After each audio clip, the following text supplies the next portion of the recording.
Hello guys, good afternoon sa inyong lahat. So magre-rewind tayo ng submersible pump natin guys, kasi submersible pump namin is nasunog na.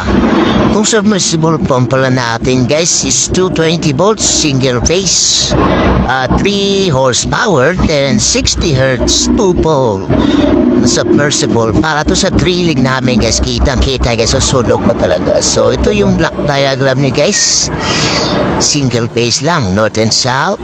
Then dalawang capacitor rin gagamitin, tapos dalawang wire, tatlong wire pagsasabay guys.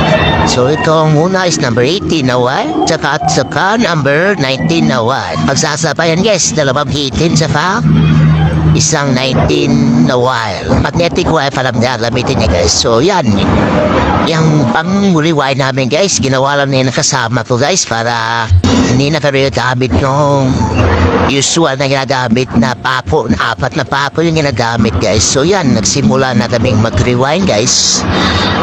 Tatlong wire yan guys, pinagsabay, ikot-ikot, manual lang yan ginagamit guys. After pag-ikot guys, dapat mong hilap yan guys, para hindi siya mabuwag.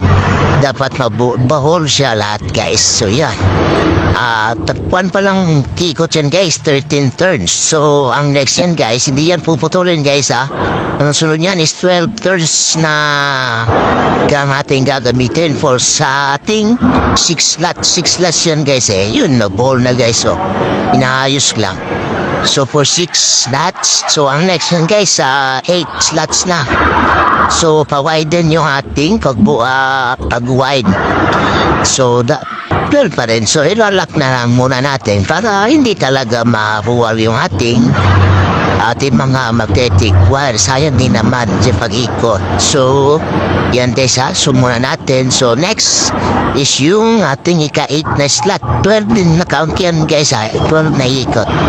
Lamang talaga guys pag may marunong mag-rewind sa isang planta guys.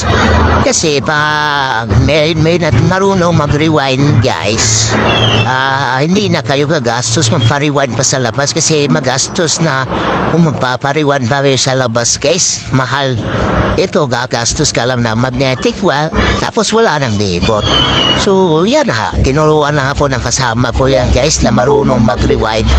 So yan, tuloy-tuloy lang yung pag-rewind. So ayun guys, naubusan tayo na number 18 na wire guys. So dyan lang muna tayo guys. Iko-continue na lang natin yan pag tumating yung in-order natin na number 18 na wire guys. So yun, mamartingan lang natin kung hanggang saan tayo nag-wide. So ingat lagi guys, bye bye.